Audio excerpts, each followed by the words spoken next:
नमस्कार दोस्तों, आपके अपने चैनल हमारे संस्कार में आपका बहुत बहुत स्वागत है। आज हम आपके लिए लेकर आए हैं सावन मास महात्म्य कथा अध्याय 28। अब सावन का एक अध्याय और बाकी है। आप सभी से अनुरोध है कि अपना सहयोग और प्यार हमें प्रदान करें और वीडियो को लाइक करें और शेयर करें। अगर आप हमारे चैनल पर नए हैं और अभी तक आपने चैनल को सब्सक्राइब नहीं किया है तो प्लीज़ हमारे चैनल को सब्सक्राइब कर लें, वीडियो को लाइक करें, ज़्यादा से ज़्यादा शेयर करें ताकि इन कथाओं के श्रवण का लाभ और लोगों को भी मिल सके। बेल आइकन को दबाना ना भूलें ताकि हमारी आगे आने वाली वीडियो की जानकारी आपको नोटिफिकेशन के ज़रिए मिल जाया करे। ओम नमः शिवाय, हर हर महादेव, बम बम भोले। चलिए शुरू करते हैं आज का महात्म्य का अध्याय। लेकिन इससे पहले अगर आप जलेश्वर लिंग के बारे में विस्तार से जानना चाहते हैं तो इससे पहले वाली वीडियो आप सुन सकते हैं। अब आगे का वृतांत बताते हुए महादेव जी कहते हैं, हे पार्वती, आशापुर विघ्नराज के स्थान से दक्षिण और नैऋत्य कोण में थोड़ी दूरी पर एक पाप हारिक चंद्रेशलिंग है। वहीं अमृत कुंड और कुलकुंड भी है। जो उन कुंडों में स्नान करके चंद्रेश्वर की पूजा करेगा वह सहस्त्र वर्षों तक तपस्या करने का फल पाएगा। वहीं चंद्र तड़ाग है जिसका विस्तार 16 धनुष का है। वहां से परम उत्तम कपिलेश्वर लिंग का दर्शन करने के लिए जाएं। वह स्थान शशिभूषण से पूर्व, कोटि तीर्थ से पश्चिम, जरत गव से दक्षिण और समुद्र से उत्तर की ओर है। पूर्व समय में महर्षि कपिल ने वहां महेश्वर की स्थापना करके 10,000 वर्षों से अधिक समय तक बड़ी भारी तपस्या की थी। उनके द्वारा वहां कपिलधारा नाम की दिव्य महानदी लाई गई है। समुद्र में आज भी उसका दर्शन होता है। जो कपिला नदी में नहाकर कपिला गाय का दान करता है वह कोटि गौदान के फल का भागी होता है। यह सभी पापों का एकमात्र प्रायश्चित बताया गया है। भादो मास के कृष्ण पक्ष में षष्ठी तिथि को अगर मंगलवार, रोहिणी नक्षत्र तथा व्यतिपात योग हो तो वह कपिला षष्ठी कही जाती है। उस दिन कपिला क्षेत्र में अर्घ के स्थल में तथा शुभ कपिला संगम में मिट्टी और तिलों के द्वारा स्नान करके संध्या वंदन और जप के बाद मनुष्य रक्त चंदन मिश्रित जल और कनेर के फूल से भगवान सूर्य को अर्घ दे और इस प्रकार कहे कि हे त्रिलोकीनाथ, भगवान सूर्य को नमस्कार है। तीनों लोकों को प्रकाशित करने वाले तेजो रश्मि आपको नमस्कार है, बारंबार नमस्कार है। कृपया यह अर्घ ग्रहण कीजिए। इसके बाद सूर्य देव की परिक्रमा करके कपिलेश्वर जी की पूजा करें। आगे बताते हुए महादेव जी कह रहे हैं, हे पार्वती, स्वर्ग की इच्छा रखने वाले ब्राह्मण, अक्षत्रिय, वैश्य और शूद्र जिनके देव दुर्लभ दिव्य जल का सेवन करते हैं, उन गंगा जी के मुनि जन सेवित परम मनोहर पवित्र तट पर गज नाम के एक बलवान राजा राज्य छोड़कर स्नान करने के लिए आए। उनकी सती साध्वी पतिव्रता पत्नी भी उनके साथ ही वहां आई। दोनों पति पत्नी गंगा जी के किनारे रहने लगे। इस प्रकार वहां रहते हुए उनके 10,000 वर्ष भी बीत गए। फिर महायशस्वी भद्र मुनि जब होम परायण अनेक ब्राह्मणों के साथ वहां आए। उन्होंने गंगा जी में स्नान करके शरीर का मल नष्ट किया।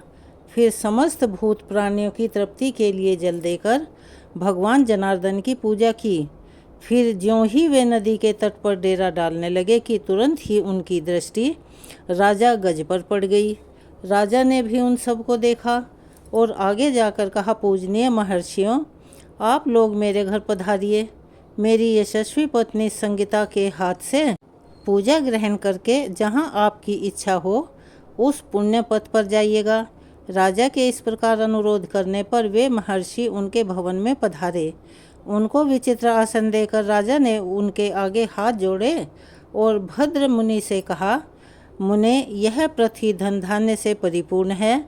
नगरी, पुरी, पर्वत, समुद्र, सरिता, सरोवर, ग्राम, गोकुल, श्रेष्ठ मनुष्य, रत्न तथा आकर आदि से सुशोभित है। भोग में आसक्त होकर परम ज्ञान से विमुख रहने वाले पुरुषों के लिए इसको त्यागना बहुत कठिन है। भोग संपन्न पृथ्वी ही महाभयानक संसार में पुनरावृत्ति कराने वाली है। यही बार बार पुरुष गिरते हैं। अतः जिस दान और तपस्या के अनुष्ठान से मनुष्य निर्मल स्वर्गलोक को पाता है, कृपया उसका उपदेश कीजिए। तब भद्र बोले, हे राजन, जो अपने भीतर विराजमान सच्चिदानंद घन परमात्मा को नहीं देखते, उनके लिए बाह्य तीर्थ जल से भरे हुए जलाशय मात्र ही हैं और देवता पत्थर और मिट्टी की मूर्ति मात्र हैं। अगर परमात्मा तत्व का ज्ञान है तभी तीर्थों और देवताओं के चिन्मय स्वरूप का दर्शन होता है। इस भूतल पर अनेकों तीर्थ हैं, बहुत सी पुण्यमयी देव मंदिर हैं, बहुत सारी पुण्य सलीला पवित्र नदियां तथा पावन जल वाले समुद्र हैं। यह पृथ्वी हर स्थान पर कदम कदम पर बहुत पुण्य देने वाली है। कृष्ण, विष्णु, ऋषिकेश, शंखी, गदी, चतुर्भुज, महाबाहु, प्रभासवासी दैत्यसूदन, वाराह, वामन, नरसिंह, बल, अर्जुन, गदाधारी, राघव, शत्रुदमन, गोविंद, जनार्दन, श्रीधर, हरि, बद्रिकाश्रमवासी, नर नारायण, पद्मनाभ, सुनाभ, हयग्रीव, द्विजी, दामोदर, जगन्नाथ तथा सर्व पापहारी हरि, यही देवाधिदेव श्री विष्णु के स्थान हैं। इनमें से जहाँ भी मनुष्य जाते हैं वहीं सब पातकों से मुक्त हो जाते हैं। गंगा, यमुना, गोदावरी, शत्रदरु, विंध्या, पयोदा, वर्धा, सरयू, गंडकी, चंद्रभागा, विपाशा तथा शोणा, यह और बहुत सारी संगीताएं पुण्यमयी हैं। हिमवादी पुण्य तीर्थ हैं। इन सब के नामों का उच्चारण करने मात्र से ही समस्त पाप रसातल को चले जाते हैं। अगहन में कान्याकुब्ज तीर्थ में निवास करके स्त्री और पुरुष शोक मुक्त हो जाते हैं और स्वर्गलोक को चले जाते हैं। अगर पौष मास की पूर्णमासी को आबू में निवास करें तो मनुष्य पितरों के साथ अरबों वर्षों तक स्वर्गलोक में आनंद भोगता है। अगर गया में माघ मास की पूर्णिमा को मनुष्य पितरों का श्राद्ध करें तो वह भगवान विष्णु के परम धाम को जाता है। जो फाल्गुन की पूर्णिमा को एक रात हिमालय पर निवास करता है वह श्री हरि के उत्तम लोक में जाता है। जो मनुष्य पुरुष चैत्र की पूर्णिमा को प्रभास अक्षेत्र में श्राद्ध करते हैं वे अपने कुल में उत्पन्न हुए पुरुषों के साथ इस मृतलोक में दोबारा जन्म नहीं लेते अर्थात मुक्त हो जाते हैं। जो बैसाख की पूर्णिमा को अवंतीपुर के जलप्रिय में जल पीते हैं वे परम गति को प्राप्त होते हैं। जो ज्येष्ठ की पूर्णिमा को त्रिकूट में श्राद्ध करते हैं वे बैकुंठ में जाते हैं। श्रावण की अमावस्या तथा पूर्णिमा को पूर्व सागर में स्नान, दान, तप और श्राद्ध करने वाला पुरुष शोक मुक्त हो जाता है। जो भाद्रपद मास में प्रभास में शशिभूषण का पूजन करता है वह देव स्वरूप हो जाता है। जो आश्विन मास में चंद्रभागा के तट पर श्राद्ध और स्नान करता है वह स्वर्गलोक में निवास पाता है। जो अष्टि मंत्र अर्थात ओम नमो नारायणाय का जाप करते हुए चार भुजाधारी नारायण का ध्यान करता है वह बैकुंठ धाम में जाता है। सब महीनों में कार्तिक श्रेष्ठ है। कार्तिक में भी भीष्म पंचक श्रेष्ठ हैं। उसमें भी दामोदर तीर्थ के जल में द्वादशी तिथि का स्नान और भी श्रेष्ठ बताया गया है। भीष्म पंचक कार्तिक मास के अंतिम 5 दिनों को कहा जाता है। दामोदर तीर्थ में जिनकी जहाँ कहीं भी मृत्यु हो गई हो वे श्री हरि के श्री विग्रह में निवास करते हैं और दोबारा इस संसार में जन्म नहीं लेते। सोमनाथ के पास ही उद्यांत नामक महान पर्वत है। उसके पश्चिम भाग में रैवत पर्वत है जहाँ कांचन शेखरा नदी बहती है।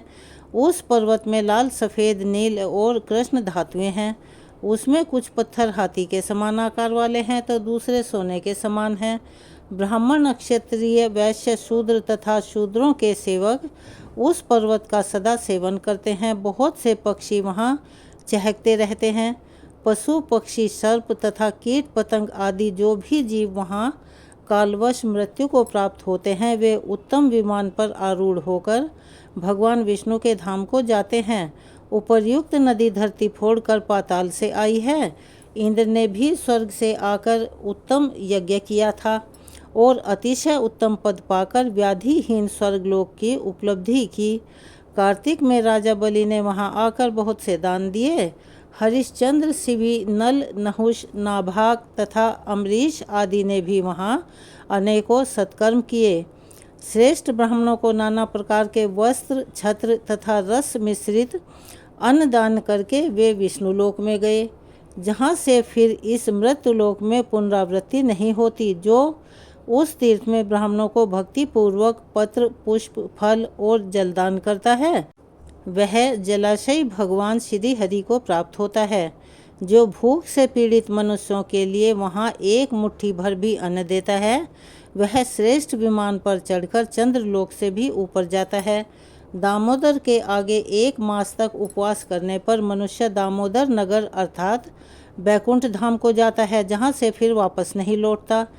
जो दामोदर के आगे 5 पत्थर का मंदिर बनवाता है, वह भगवान श्री हरि के धाम में जाता है। जो स्त्री भगवान का सुंदर मंदिर बनवाती है, वह विष्णु धाम को जाती है। जो 1000 पत्थरों का बहुत सुंदर मंदिर बनवाता है, वह परब्रह्म को प्राप्त होता है। जो दामोदर मंदिर पर पचरंगी ध्वजा फहराता है, वह उसके तंतुओं के बराबर दिव्य वर्षों तक स्वर्गलोक में निवास करता है। वहाँ से 2 कोस पर वस्त्रपथ नामक उत्तम अक्षेत्र है, जिसका दर्शन करने से सब पाप नष्ट हो जाते हैं और पुनरावृत्ति रहित परम धाम की प्राप्ति होती है। स्त्री या पुरुष जो भी संसार के बंधन का नाश करने वाले शिव जी का पूजन करते हैं, वे शिवलोक में पूजित होते हैं।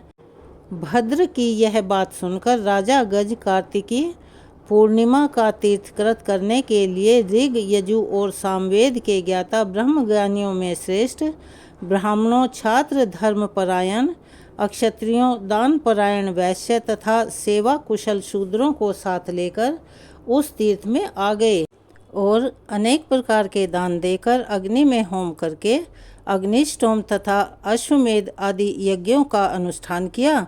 उस तीर्थ में कितने ही पुरुष गायत्री मंत्र का जाप करते और कुछ लोग मन ही मन सावित्री और सरस्वती का ध्यान करते थे। कितने ही ब्राह्मण ब्रह्मा जी के द्वारा संकलित पवित्र वैदिक सूक्तों का पाठ करते और दूसरे लोग 12 अक्षरी अर्थात ओम नमो भगवते वासुदेवाय मंत्र का जप किया करते थे। सब शास्त्रों को देखकर और बार बार उन पर विचार करके एकमात्र यही सिद्धांत स्थिर किया गया है कि सदा भगवान नारायण का ध्यान करना चाहिए। महादेव जी के सिवाय कोई दूसरा ऐसा नहीं है जो गिरते हुए की रक्षा कर सके। चंद्रमा और सूर्य आदि ग्रह बार बार जाकर लौट आते हैं, किंतु द्वादक्षरी मंत्र का चिंतन करने वाले भक्तजन आज भी नहीं लौटते।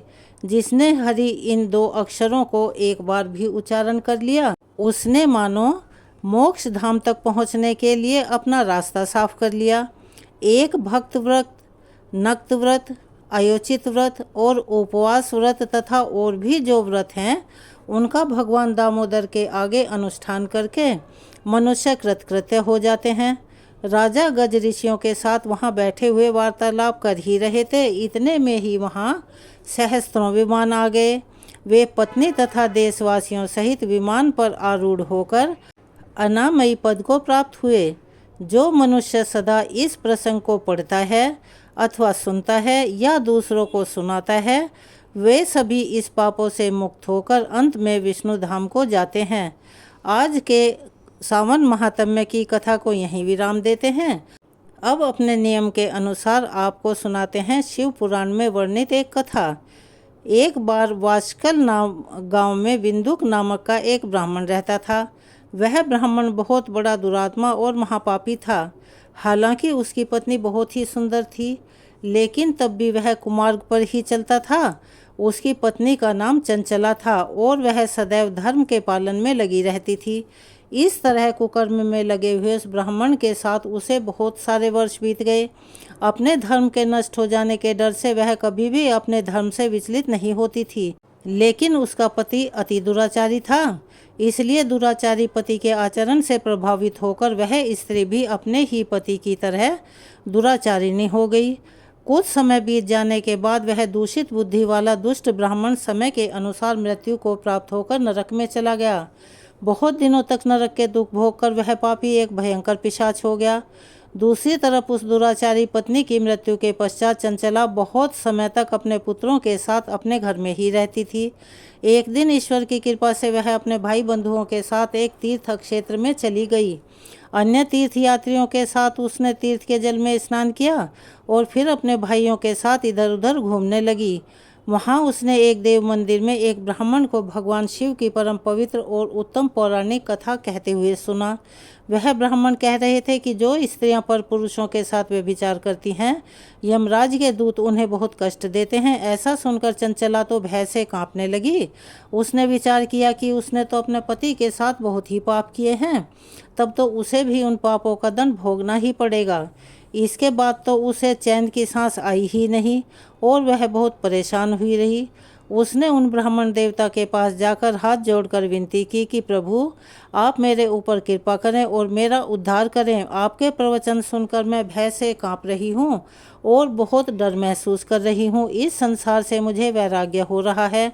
मैंने जीवन भर दुराचारी काम किए हैं और कुकर्म किए हैं। ना जाने मेरे मरने के बाद मुझे कैसी कैसी घोर यातनाएं और कष्ट सहने पड़ेंगे।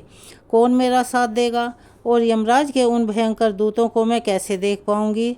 हे प्रभु, अब आप ही मेरा कल्याण कीजिए। चंचला के इन वचनों को सुनकर ब्राह्मण बोले, हे चंचला, यह तो बड़े सौभाग्य की बात है कि भगवान शंकर की कृपा से शिव पुराण की कथा को सुनकर तुम्हारा मन समय पर ही सावधान हो गया।